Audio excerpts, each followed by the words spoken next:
Hello everyone, this is Reggie with A-Team Appliance, and excuse me for not looking into the camera, and excuse my GPS, it may speak during this broadcast, but I'm on the road, so I'll be looking on, keep my eyes straight for the most part. So just like the title of this video says, I want to get right into the effect of the coronavirus on appliance repair technicians, business owners, and appliance flippers and resellers. So what am I doing? I'm still doing service calls because right now, as of today, we're still like in the first quarter of this virus thing. We haven't seen it get worse. Hopefully it won't, but I think it will, based off of how we're kind of handling it. I'm guilty too, being out and about and going from one house to another. Because the problem really isn't the virus getting you, getting sick. Because we're young. If you're young, you get sick and you get better. But it's the spread of it. It spreads 10 times faster than the flu, and we have no vaccine for it. So obviously, the repercussions of that, if we all get sick at the same time, if millions of people get sick at once, that can be a problem.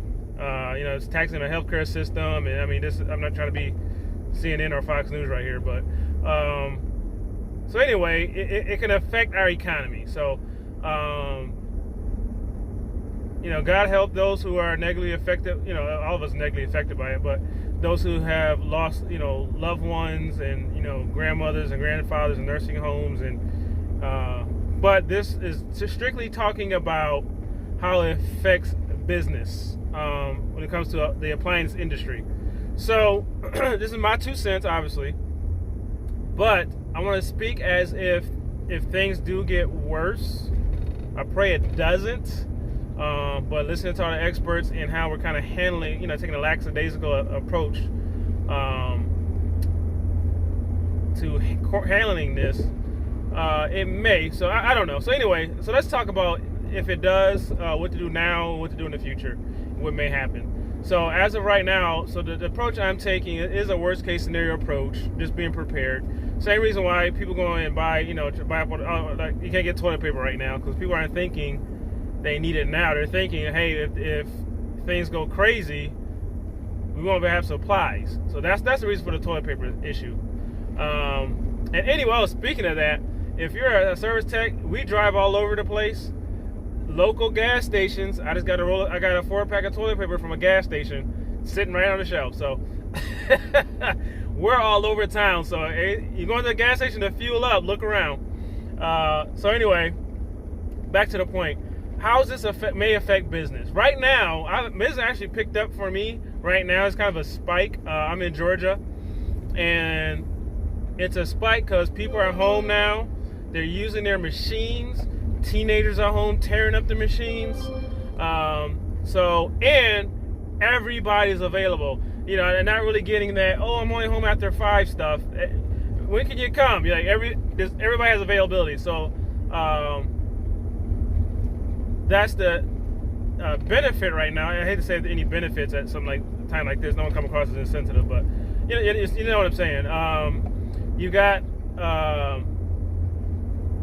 things are picking up right now, but my fear is that when things get worse, we're not going to be allowed in homes. People are going to think like, well, this guy, went to 4 or 5 houses today, spreading it from one house to another. Even though it doesn't really work like that, but because the virus is passed through like fluids, like coughing, sneezing. That's the carrier, from what I've researched. You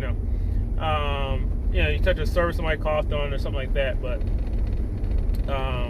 air molecules have water, have fluid in them. So I got so in fact, being close to somebody can do that. So anyway, I do have hand sanitizer. I use after every single stop I make, especially when I touch when I go to somebody's house, but also touching gas pumps and stuff like that. So right now I'm just trying to get all the business I can just in case next week I can't. In case next week there's some sort of martial law, which would be worst case scenario. I doubt it gets to that, but they make us stay in our homes or something. I highly doubt that happens, but you never know. If things get bad, it will. I want to have money, and resources. So now, I've been picking stuff up as I go along, stuff that we may need in the house. But I'm pretty well stocked right now. And so, if things get bad, I just want to prepare for business to come to an end, Kind of like right now, gyms and stuff like that, and restaurants, man, I feel for them, I feel for them right now, business to business. And so what everybody's doing right now, man, if I had to self-quarantine, I'd stay home. But you got to make a living, the bills are still rolling in. As of today, the White House has stopped mortgages and stop foreclosures and evictions, which until April, but I don't know I don't know. I mean, I keep you in your house, but after that, after things are cleared up, then they're gonna put you out. Like, we need money to pay them. Like, let's work on something that's gonna pay these people, pay your mortgage and stuff like that. So anyway, so what I've done proactively. Now I've had different sources of income when it comes to the appliance business. I have eBay business, and right now the U.S. mail seems to be right on it, man, because I try to order a part on Amazon, and it's a week out, and that's Amazon Prime.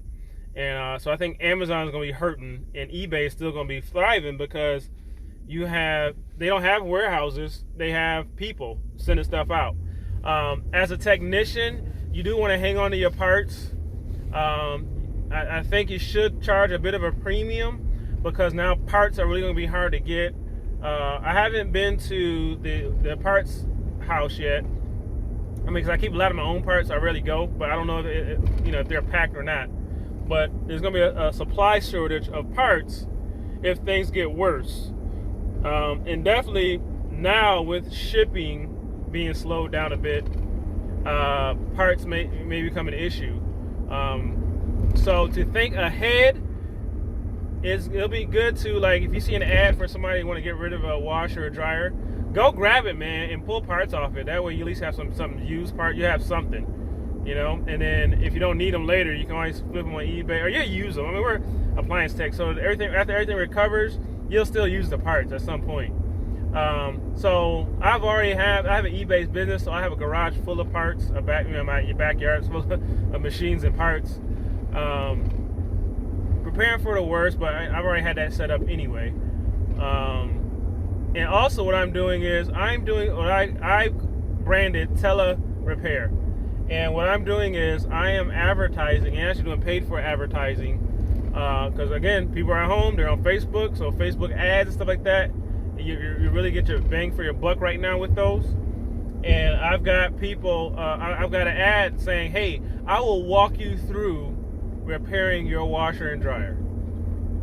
And that's nationwide, so that expands me. Like, I don't have to, it's not local, when you do repairs, it's got to be local because, you got to show up, you got to drive there.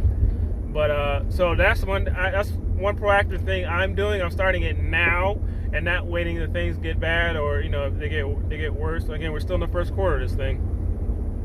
And so I'm going to video chat with customers and walk them through repairing their own washer and dryer. So I did that yesterday.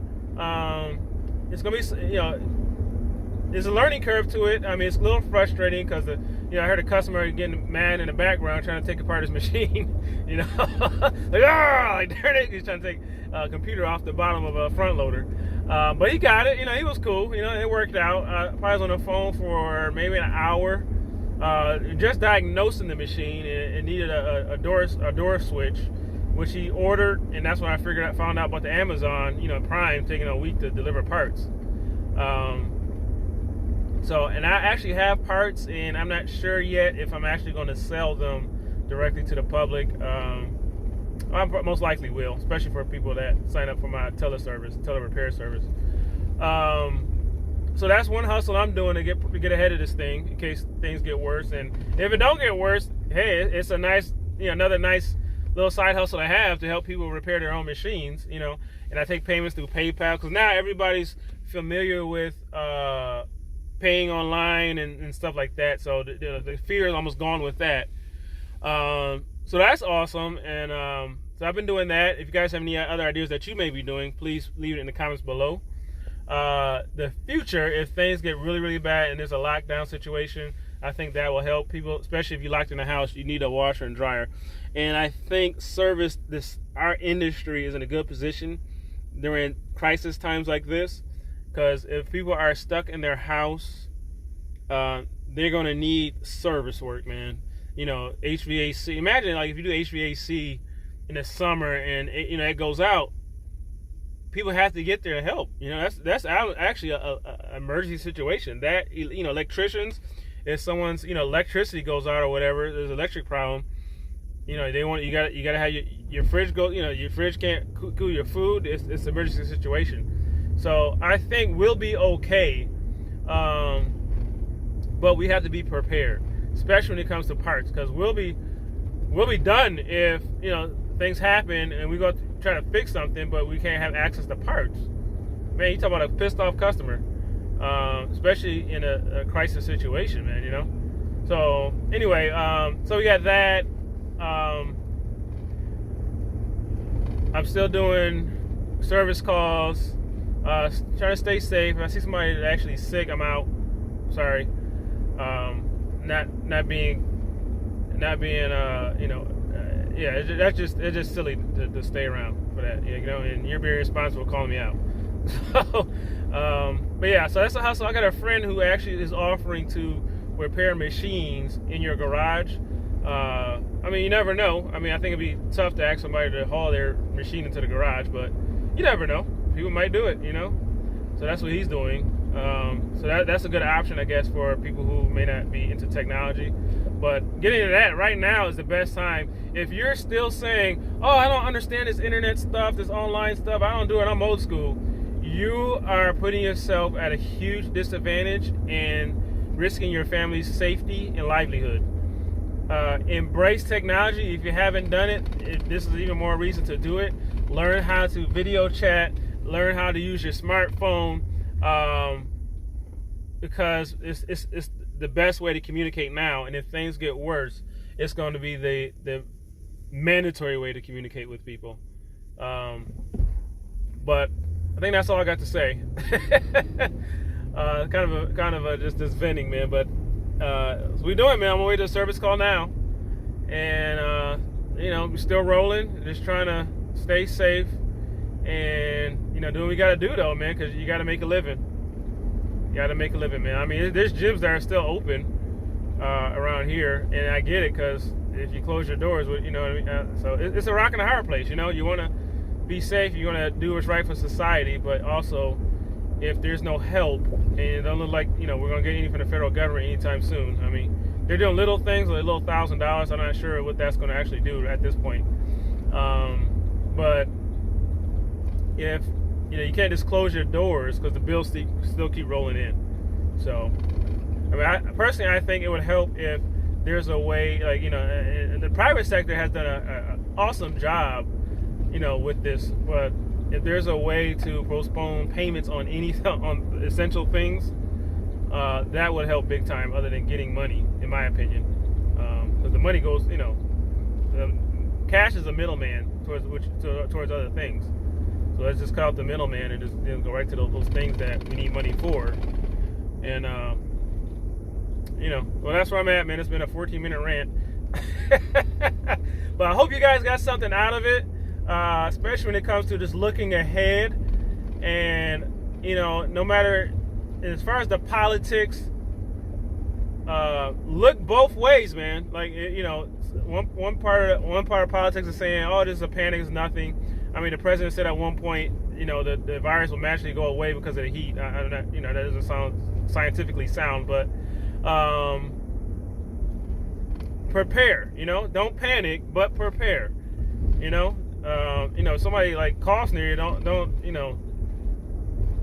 throw bleach in their face or anything. You know, let's not panic, but prepare and be prepared. And if the worst happens, you flip a switch and you're good. You know, but you don't want to be stuck in a ideology. Excuse me. I can't think of words together. I might have the flu. No, I'm joking. But don't be stuck in one state of mind and be wrong. You know? So don't panic, but don't be stuck in one state of mind and be wrong. And then you really will panic, because then you're scrambling. So just prepare, man. Prepare your businesses. Gather all the parts you can. Charge a premium, you know, so you can maybe buy other parts. You know, especially right now, like, you know, I've always had a thing where I would buy, if I use one part, I'll buy two.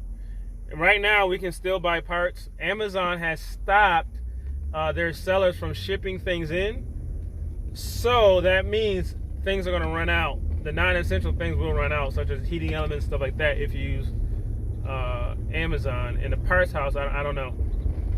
So anyway, if you have any other ideas, man, let's list them in the comments below. Let's be positive.